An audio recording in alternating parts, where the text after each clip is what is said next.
Lo tenemos todos, Romanos 8, capítulo 28, 29 y 30. ¿Lo tienen? Amén. Dice de la manera siguiente: y sabemos que a los que aman a Dios, todas las cosas les ayudan a bien. Esto es, a los que conforme a su propósito son llamados.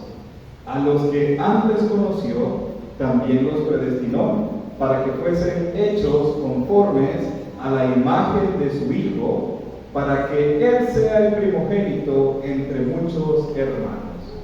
Y a los que predestinó, a estos también llamó. Y a los que llamó, a estos también justificó. Y a los que justificó, a estos también glorificó. Oramos al Señor.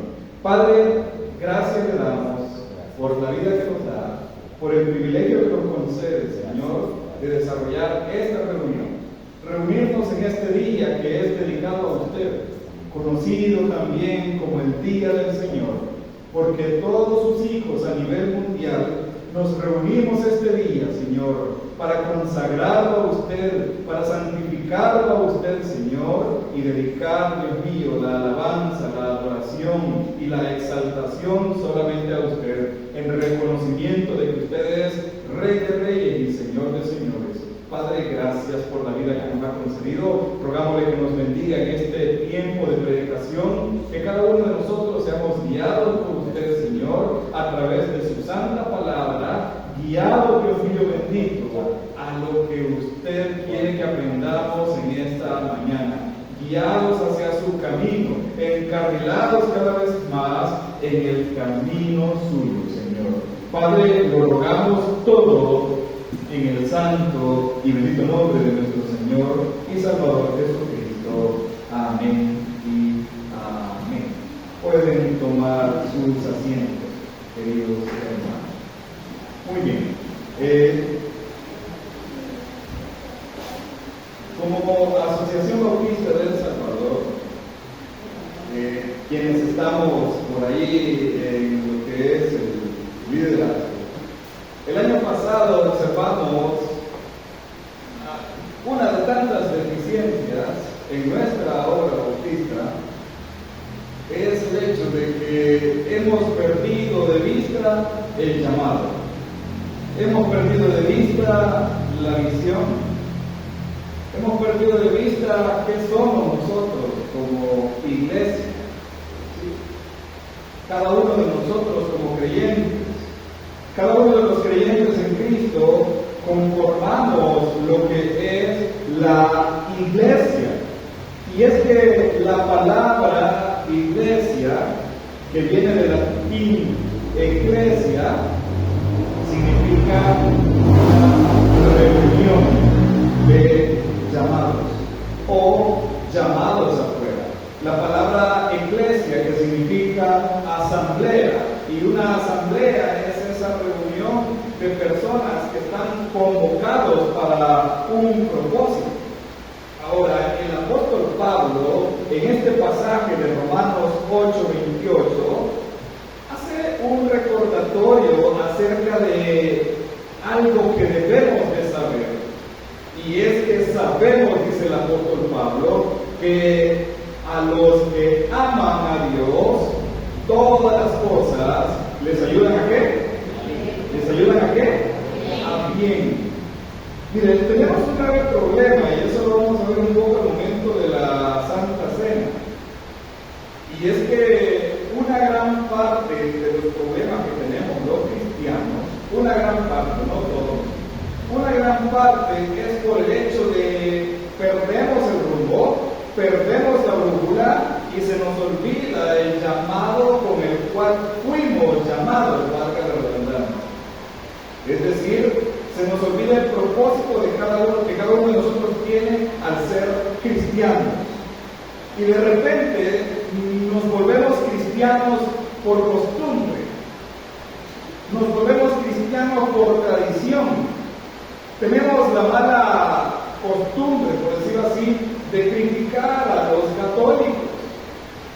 Porque una inmensa mayoría de católicos, y creo que muchos de ustedes fueron católicos, posiblemente católicos romanos, asistían a misa el domingo por una tradición, por una costumbre.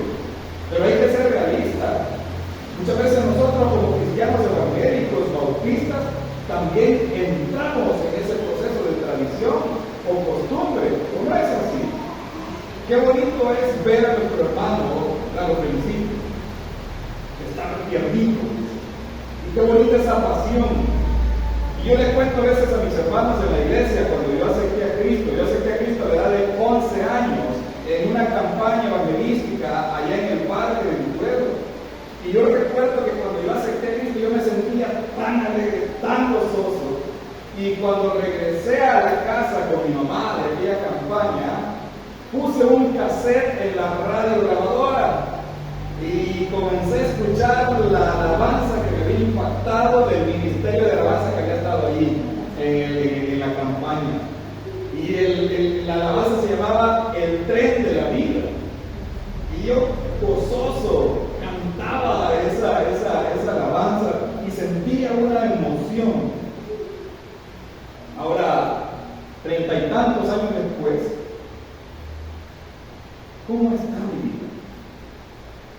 Hago la pregunta a usted. Nuestro hermano tiene 4 meses de haber aceptado a Cristo y se le ve esa pasión y le da testimonio a la hermana y no falta culto y se mantiene. Y recuerde, hermano, manténgase así. Oye, manténgase así. Porque de repente cuando ya pasa un año, cuando ya pasan 2 años, cuando ya pasan 5, si es que Dios tiene misericordia de nosotros, de repente comenzamos a bajar el ritmo. En nuestra iglesia, allá en el Triunfo, esta semana ha sido semana de oración. Todas las primeras semanas del mes tenemos semanas de oración y tenemos siempre una petición específica. Y para esta semana, la petición específica es: Señor, ayúdanos a no ser absorbidos por la secularización. ¿Y qué es la secularización? No es otra cosa que lo secular. Le llamamos lo secular a aquella área, al trabajo, al estudio, a la vida social que cada uno de nosotros tenemos. Y diferenciamos entre la vida espiritual y la vida secular. Lo diferenciamos así. Cierto hermano pastor decía: no, yo no creo en la vida secular, el cristiano tiene vida espiritual donde sea. Sí, eso es lo ideal. Pero la realidad de las cosas es que muchas veces nos apartamos de la obra del Señor, nos alejamos o separamos las cosas. Y como me lo dijo un hermano una vez: no, yo soy cristiano ahí en la iglesia, pero aquí afuera, en mi trabajo tengo que hacer lo que mi trabajo me pide. Y si le pedían robar, pues es robar. Entonces vemos cómo muchas veces comenzamos a ser absorbidos por lo que es la vida secular, y eso es lo que estamos observando, y eso es peligroso. Eso es muy peligroso. Por ejemplo, yo no sé cómo es lo que es la membresía de esta iglesia, pero veo que la mayoría son adultos, y la mayoría son adultos mayores. Ahora, ¿cómo va a estar la situación de esta iglesia dentro de 10 años, por ejemplo? Y veo allí esas dos partes, ¿verdad? Nuestro hermano que está tiernito, y conocí al hermano que ya se me escapó el nombre, que está allá, que tiene 86 años de edad y tiene 66 años de ser cristiano en esta iglesia. ¡Qué bendición! ¡Qué bendición! Perseverancia. Porque hoy vemos un montón de cristianos. ¡Qué bueno! ¿Cuántos años tiene de ser cristiano? ¡Tantos! ¡Y qué bueno! ¿Y ese tiempo tiene estar aquí? No, fíjense que yo comencé allá, luego me pasé para allá y hoy estoy aquí. Y aquí estoy considerándolo todavía. Andan de un lado a otro. De un lado a otro. Ahora, el punto es, hermanos, que perdemos de vista que Dios nos llama a la salvación. Aquel día que aceptamos a Cristo, yo le invito a que usted haga un retroceso en su vida y en su historia de vida con Cristo. ¿Cómo fue aquel momento cuando usted aceptó a Cristo? ¿Dónde fue? A lo mejor fue en el cuarto, allí en su casa, o incluso quizá en un hospital, o no sé a dónde. Pero allí, aquel punto, aquel momento en el que usted se sintió tan conmovido, tan reflexivo sobre que andaba en pecado y que estaba separado de Dios, entonces en ese momento Dios lo llamó. Dios lo llamó. Y Dios nos llamó ¿a qué? A salvación. ¿Y qué significa ser salvos? ¿Ser salvos de qué? Ser salvos de la ira de Dios. Porque la Biblia dice que la ira de Dios viene ¿sobre quién? Sobre los hijos de desobediencia. Y ahí en Romanos observamos también que la Biblia nos dice que nosotros éramos en otro tiempo hijos de ¿qué? De ira. Que antes estábamos apartados del Señor. Aprendemos de que el ser humano está lejos de Dios y que todos hemos pecado, y por cuanto todos hemos pecado estamos ¿qué? Destituidos de la gloria de Dios. Por lo tanto, cada uno de nosotros hemos sido llamados a salvación. Y por eso decíamos que la palabra iglesia significa una asamblea de llamados. Y el llamado a la salvación implica, como lo dice el versículo, conformarnos a la imagen de su Hijo.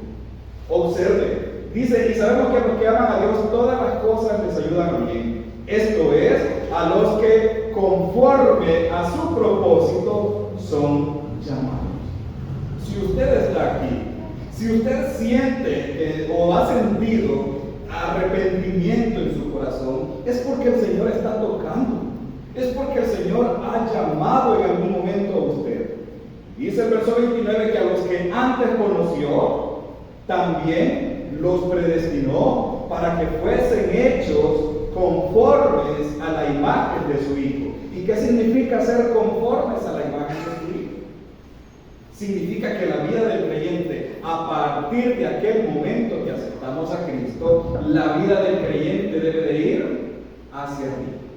Debe de ir en aumento. Debe de ir en crecimiento. ¿O no es así? Amén. Así tiene que ser. Todo creyente tiene que buscar el crecimiento espiritual. No somos creyentes, no somos cristianos para simple y sencillamente asistir un día domingo o un día de la semana al culto, orar, cantar, escuchar al predicador y salir cada quien para su casa.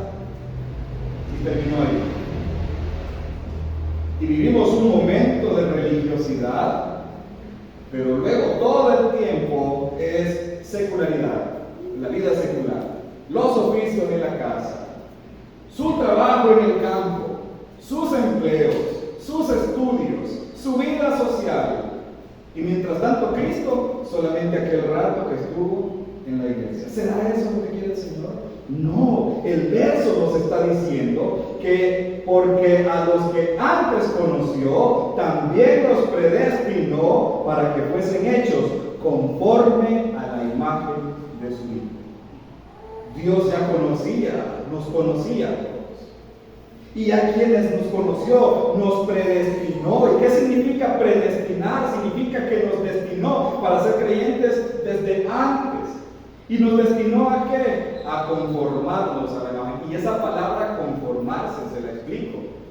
Esa palabra conformarse significa amoldarse. Amoldarse. ¿Ha visto usted un molde? ¿Qué se coloca en un molde? ¿Qué se coloca en un molde? ¿Se coloca una piedra en un molde? ¿Ah? ¿Se coloca un material duro en un molde? No, ¿verdad? ¿Qué es lo que se coloca en un molde? Un material suave, dócil. El ejemplo más claro es la plastilina que usan nuestros niños en el kinder. ¿Verdad? O usted, ¿verdad?, se acordará si fue al kinder, a la escuela, cómo le daban plastilina. Y también le llaman modelina. Modelina, ¿por qué? Porque se moldea en la medida que usted lo quiera moldear y a sus habilidades. Y se puede colocar en un molde, puede amoldar, hacer bolitas, puede hacer figuritas. La modelina o la plastilina va a tomar la forma que usted le dé. Ahora, qué cosas, ¿verdad? Dígale al que está a la par, hermano, usted tiene que ser plastilina. Usted tiene que ser modelina. ¿En la mano de quién? En la mano de Dios. Exacto. Es decir, y no lo estoy diciendo yo, si lo está diciendo aquel apóstol, porque a los que antes conoció, también los predestinó. ¿Para qué los predestinó? Para que fuesen hechos conformes, es decir, amoldados a la imagen de su Hijo. Y para poder ser amoldados a la imagen de su Hijo, necesitamos ser dóciles en las manos del Señor. Pero ¿cuál es el problema que estamos teniendo? Y es ahí donde digo, de repente perdemos la brújula, de repente perdemos el camino, de repente perdemos la visión y nos vamos por otro lado y nuestros corazones no se vuelven dóciles. ¿Se vuelven qué? Duros. Y por eso nos dice ahí en Hebreos, si oyeres hoy tu voz, no endurezcáis vuestros corazones. Porque algo, un material duro, ¿será que puedo amoldar esto? Si trato de amoldarlo, ¿qué va a pasar? Se va a quebrar. Y es por demás, no lo voy a poder amoldar porque es un material duro. ¿Qué voy a tener que hacer para amoldar esto? ¿Saben qué? El vidrio tiene que someterse a altas temperaturas para volverlo a hacer líquido y volver a hacer otra figura. Y muchas veces el Señor no hace eso. Y por eso usted debe tener cuidado, porque si usted hace un llamado del Señor, pero si usted endurece su corazón, el Señor lo que va a hacer es enviarlo a fuego. ¿Usted ha escuchado aquel canto del alfarero? ¿Cómo dice el canto del alfarero? Un día orando le dije a mi Señor, tú el alfarero y yo el barro soy, molde la vida a tu parecer, hazme como quieras, hazme un nuevo ser. Qué bonito se escucha, ¿verdad? ¿Lo hacemos? ¿Lo hacemos? No, no lo hacemos. Y la otra parte del coro, ¿cómo dice? Me dijo, no me gustas. ¿Te voy a qué? A quebrantar. Y en un vaso nuevo, ¿te voy a qué? A transformar. Pero en el proceso, ¿te voy a hacer? Llorar. ¿Por qué? Porque por el fuego te voy a hacer pasar. ¿Y cuándo sucede eso? Cuando de repente endurecemos nuestros corazones, nos volvemos rígidos con el Señor, cuando hemos perdido de vista el llamado que tuvimos y de repente nos vamos. Somos cristianos por costumbre, somos cristianos porque a lo mejor aquí nacimos, somos cristianos porque a lo mejor pues me gustó venir aquí y aquí estoy. Pero en la práctica, ¿cómo estamos en la práctica? Estamos alejados del Señor, entonces hemos perdido de vista el llamado. Hermanos, el llamado a la salvación implica conformarnos a la imagen de su Hijo, y su elección y llamado a la salvación conforman parte de un plan eterno para nosotros, o forman parte de ese plan eterno. ¿Cuál es ese plan eterno? Que cada uno de nosotros vengamos a ser como su Hijo Jesucristo. Un grave problema en nuestras iglesias de la asociación es que mucha gente son miembros de la iglesia, pero no son cristianos. Qué cosas, ¿verdad? Qué cosas. Son miembros de la iglesia, pero no son cristianos. Me toca ver una serie de problemas de varias iglesias y me siento frustrado porque yo no puedo hacer nada. No puedo hacer nada. Porque en primer lugar solamente Dios puede doblegar los corazones. Yo puedo venir como presidente y dar una sugerencia, dar una recomendación. Si está grave la situación, pues entramos de manera legal dentro de con las instancias que la ley nos permite. Pero cuando son problemas, ¿y saben qué problemas vemos con mucha frecuencia? Que de repente hay pleitos entre hermanos, miembros de las iglesias, y miembros que están miembros allí en los libros, pero que en la práctica no son miembros. Porque tienen 3, 6, 1 año de no estar en la iglesia. Y de repente aparecen como el cometa Halley. Bueno, no va a ser por el cometa Halley, apareció un meme por ahí, me pusieron en disciplina en la iglesia. ¿Por qué? Porque le dije recibo de luz al hermano. ¿Y por qué le digo recibo de luz? Porque solo una vez al mes llega. ¡Qué terrible!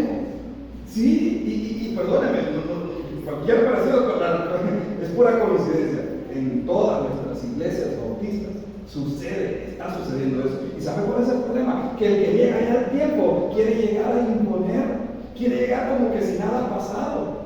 Entonces no procede, no se puede. Y es ahí donde entra ese problema. ¿Por qué? Porque es una persona, o son personas que no están alimentadas del Señor, no están amoldadas al Espíritu Santo. Santo no están amoldadas a la imagen de Cristo y no están en sintonía con Cristo.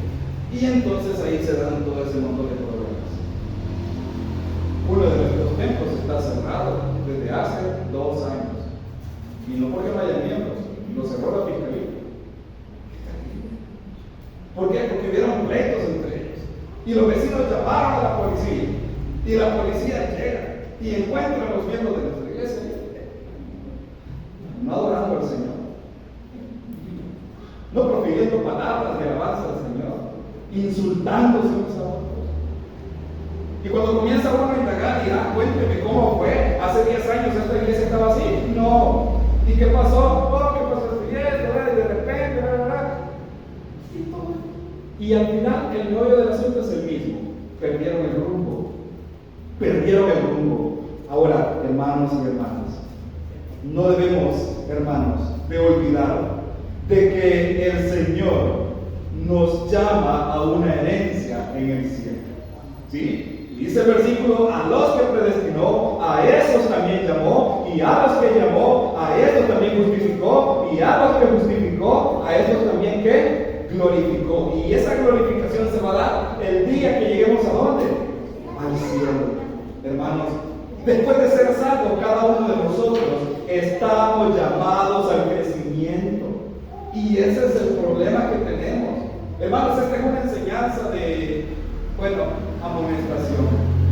Tanto de exhortación como de amonestación. Porque el problema es que los creyentes no estamos creciendo. Nos estamos conformando, pero no a la imagen de Cristo. ¿A qué imagen nos estamos conformando? A la del mundo. Vea lo que dice Romanos 12:2, por favor. Unas páginas adelante. Romanos capítulo 12, versículo 2. ¿Lo tienen, hermanos? Romanos 12:2 nos dice: no os conforméis a este siglo, sino transformaos por medio de la renovación de vuestro entendimiento, para que comprobéis cuál sea la buena voluntad de Dios, agradable y perfecta. Qué contrariedad, ¿verdad? Esto es contrario a lo que nos está diciendo en el capítulo 8, versículo 3, 29 y 30. Nos está diciendo en el capítulo 8 que nos conformemos a la imagen de Cristo. Y en el capítulo 12 nos está diciendo que no nos conformemos. Es decir, no nos amoldemos a qué? A este siglo. ¿Y qué es lo que está sucediendo en el cristianismo? ¿Qué es lo que está sucediendo en los cristianos de hoy en día? Y ese es el grave problema.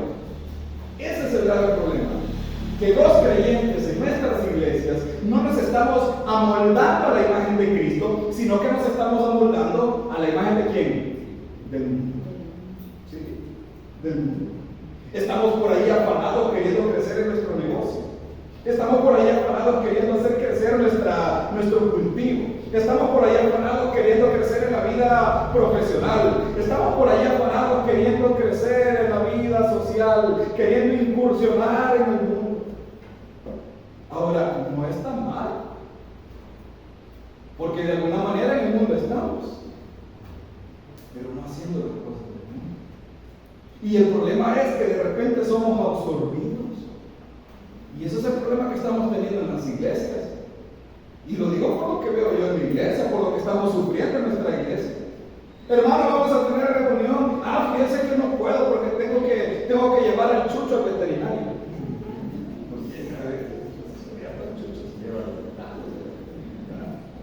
No puedo porque va a venir mi pariente lejano. Sí, eres tío de mi tatarabuelo. Mi pariente de cerca ese. Y comenzamos por allí, ¿verdad? A poner un montón de excusas. Mire, a mí me da tristeza nuestra gente en el exterior, porque la mayoría de nuestra gente allá en Estados Unidos, ellos no tienen tiempo para ir a la iglesia. O sea, bendito sea el Señor por nuestra gente que está perseverando en la obra, porque yo conozco gente que está perseverando en la obra del Señor. Y llegan al culto, les digo, llegan al culto todos sucios, los que trabajan en pintura llegan todos pintados, pero ahí están en el culto a las 7 de la noche. Allá, pero son pocos. Pero la mayoría que es lo que dice, no, aquí no se puede porque aquí trabajamos de luna a luna.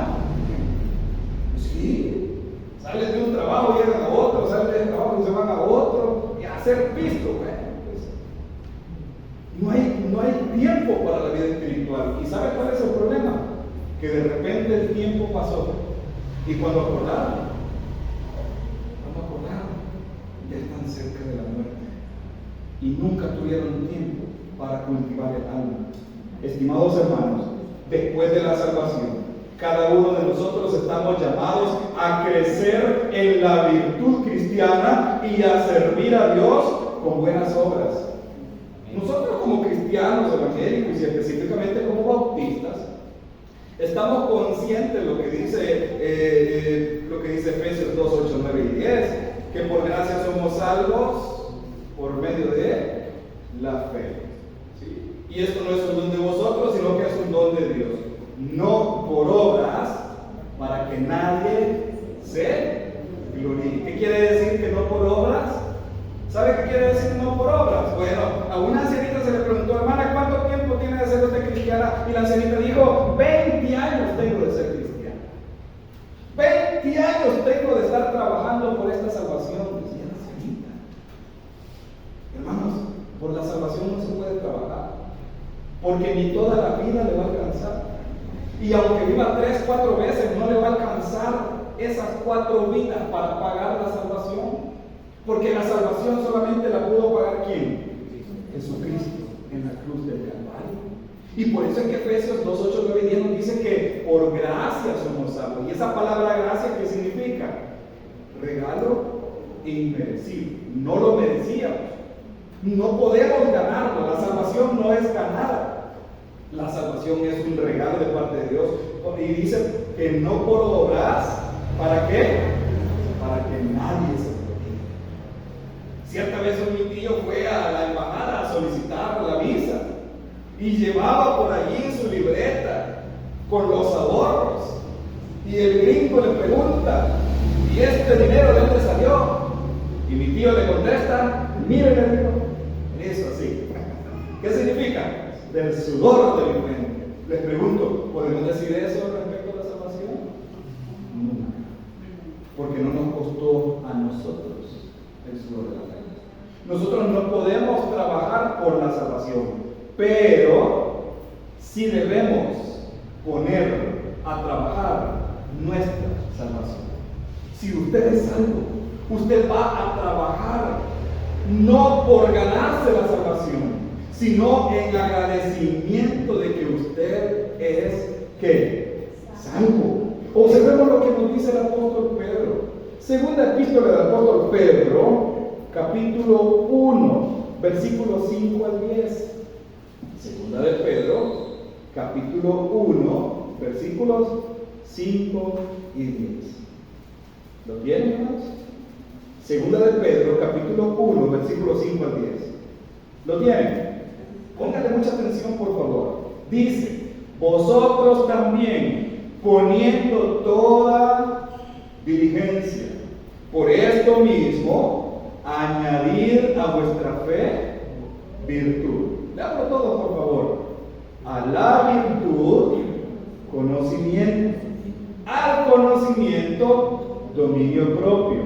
Al dominio propio, paciencia.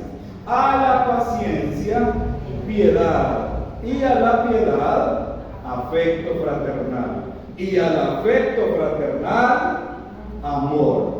Porque si estas cosas están en vosotros y abundan, no os dejarán estar ociosos ni sin fruto en cuanto al conocimiento de nuestro Señor Jesucristo.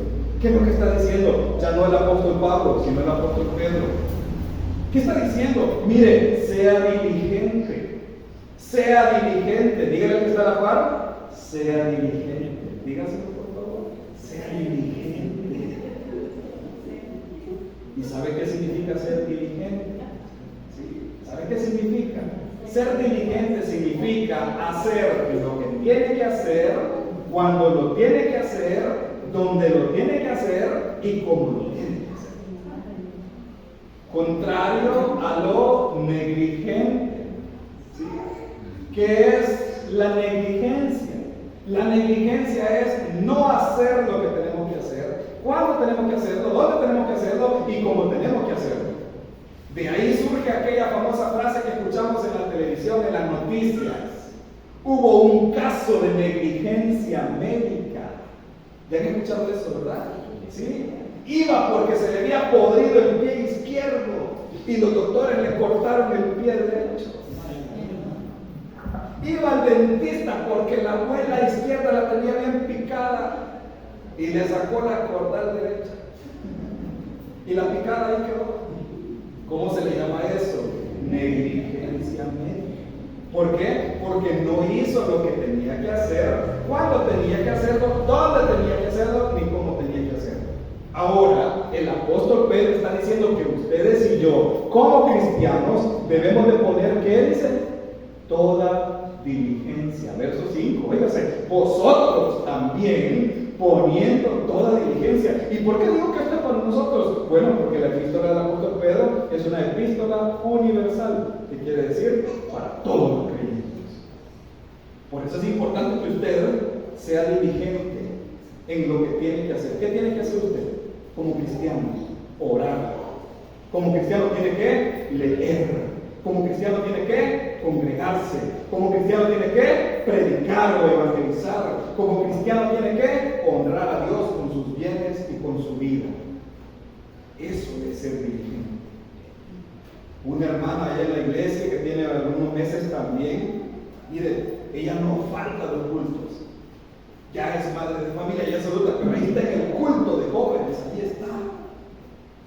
Y dice que una familiar viene y le dijo: ¿vos crees que por estar yendo a la iglesia todos los días ya vas a volar? Así se lo dijo una familiar. Como quien dice que haces tanto en la iglesia. ¿Y qué está haciendo? Siendo diligente. ¿Sí? Siendo diligente. Ahora, cuando nosotros venimos a Cristo, tenemos que ser diligentes en poner todo nuestro esmero por nuestro crecimiento espiritual, por nuestro servicio a Dios. Y dice el verso que hay que añadir a vuestra fe virtud. ¿Por qué primero la fe? Pues bueno, porque por fe que venimos a Cristo, no es así. Por gracia sois salvos por medio de la fe. ¿Qué necesitamos para venir a Cristo? Primero creer. La fe, Hebreos 11:1 dice que es pues la fe, la certeza de lo que se espera y la convicción de lo que no se ve. Entonces, lo primero para venir a Cristo es la fe. Luego, cuando ya tenemos fe y cuando ya hemos venido a los pies de Cristo, tal como nuestro hermano que está aquí ardito, y esa fe lo movió. Ahora, ¿qué sigue después? Observe, añada a vuestra fe virtud. Virtud. ¿Y qué es virtud? Pues esas habilidades, esos conocimientos, mire, veníamos hablando con nuestro hermano de que todos tenemos dones, todos tenemos talentos, a todos Dios nos ha dado una habilidad, tenemos que disponerlas al servicio del Señor. Tenemos que disponerlas al servicio del Señor. ¿Por qué? ¿Quién se la dio? El Señor. Mire, todo lo que usted y yo tenemos, sea material o intelectualmente, ¿quién cree que se lo ha dado? El Señor. Una vez había un joven en la iglesia que estudiaba arquitectura y estaba ya en su último año y ya iba a hacer su tesis. Y le digo yo a este joven: hey, hermano, queremos construir unas aulas. ¿Por qué no haces tu tesis sobre las aulas de nuestra iglesia? ¿Y sabe qué me dijo ese joven? Sí se puede, pero pues sí, ¿verdad? Vos sabés de que esto me ha costado. Y pues necesitaría por ahí que me paguen algo. Y en mi mente dije: no me ha costado si de pagarme el estudio. No puso un 5. Y yo dije: bueno, está bien, ¿no? Ahí te vamos a mostrar. Era una oportunidad para él de poner al servicio su conocimiento. Es un pequeño ejemplo. Hermano, dice: añadid a vuestra fe virtud, a la virtud ¿qué? Conocimiento. ¿Qué es el conocimiento, hermano? ¿Cómo se adquiere el conocimiento? ¿Qué dijo Salomón acerca del conocimiento? Hijo mío, adquiere conocimiento, adquiere sabiduría, no la desprecies. ¿Y qué está sucediendo en nuestra obra bautista? ¿Quiere que le cuente lo que está sucediendo? Mire, los bautistas siempre hemos sido conocidos e identificados por ser estudiosos de la Biblia. ¿O no es así? Pregúntele a las demás denominaciones. Pregúntele a las denominaciones pentecostales, pregúntele a las denominaciones proféticas. Ellos lo saben, que los bautistas siempre nos hemos identificado por ser estudiosos de la Biblia. Pero ¿qué está sucediendo en nuestras iglesias? ¿Sabe usted cuáles son las 2 reuniones menos asistidas en nuestras iglesias? ¿Sabe cuáles son? La escuela bíblica dominical y el culto de oración. Brillan por su ausencia. Y la escuela bíblica dominical se llama escuela porque es una institución donde llegamos ¿a qué? A aprender de la Biblia. ¿Y qué está sucediendo en nuestras iglesias? Yo no sé aquí, espero que aquí no sea así, pero en nuestras iglesias y en nuestra iglesia, en el Triunfo sucede. En el Triunfo son 105 miembros y en la escuela dominical a las 9 de la mañana el domingo solamente están, lo mucho, 20 personas. Lo mucho. ¿Qué está sucediendo? Convocamos a capacitaciones. Ahorita hemos convocado a lo que es el seminario. Tenemos el seminario en línea y tenemos el seminario presencial. Y ahorita está, como decía el exalcalde de San Miguel, Luis Salgado. No se le preparan. ¿Cómo decía? Bien se lo saben. Desde Oriente se vio esa frase. ¡De Choto! Ahorita el seminario en nuestros sectores está de Choto. ¿Sí? Por lo menos el primer semestre. De hecho, ¿sabe cuántos alumnos se inscribieron? 32. ¿Sí? En Oriente, la modalidad presencial, 3 alumnos. En Occidente, la modalidad presencial, 2 alumnos. ¿Sí? Y los demás en línea. En Centro, nadie quiso de manera presencial. ¿Qué está pasando? No hay interés en el conocimiento. ¿Y qué está diciendo el apóstol Pedro? Agregar a vuestra fe virtud, a la virtud conocimiento, al conocimiento ¿qué? Dominio propio. Porque el dominio propio es el hecho de dominar la carne, es el hecho de no ser impulsivo, es el hecho de no dejarse llevar. ¿Y qué más? Al dominio propio, ¿qué dice? Observe, al dominio propio, paciencia. ¿Y qué es la paciencia? Bueno, la paciencia es la madre de todas las ciencias, porque hay que tener paciencia. También a la paciencia, ¿qué? Piedad. ¿Qué significa piedad? Piedad significa temor de Dios, respeto por Dios, anhelo por Dios, la búsqueda constante de Dios. Eso es piedad. El cristiano debe de agregar piedad, y a la piedad afecto fraternal. ¿Y qué es el afecto fraternal? ¿Sabe qué es? Es esto, hermanamiento. Hermanamiento. La iglesia local, ¿cómo nos llamamos unos a otros? ¿Cómo nos llamamos unos a otros? Hermanos. ¿Sí? Hermanos. ¿Por qué no nos llamamos amigos? ¿Por qué no nos decimos Dios le bendiga amigo? ¿O por qué no le decimos Dios le bendiga primo? ¿O prima? ¿Verdad que no? Nos llamamos hermanos. ¿Por qué? Porque es una familia. Y debemos de agregar, como dice el versículo, afecto fraternal. Una persona que asiste a una iglesia tiene que compenetrarse en la comunión unos con otros. La Biblia dice que la iglesia primitiva perseveraban en el partimiento del pan, ¿sí? Y en la coinonía, en la convivencia unos con otros. Ahora, por último, observe al afecto fraternal, que dice al final, amor. Amor. Porque si no tenemos amor, no somos nada. Jesucristo resumió los 10 mandamientos en 2. ¿Lo recuerdan? Amarás al Señor tu Dios con todo tu corazón, con todo tu alma y con todas tus fuerzas. Y el segundo, amarás a quién? A tu prójimo, como a ti mismo. ¿Estamos haciendo eso? La vida del cristiano, hermanos, es un llamado no solamente a salir del mundo, no solamente a ser rescatados de la ira de Dios, sino también al crecimiento espiritual.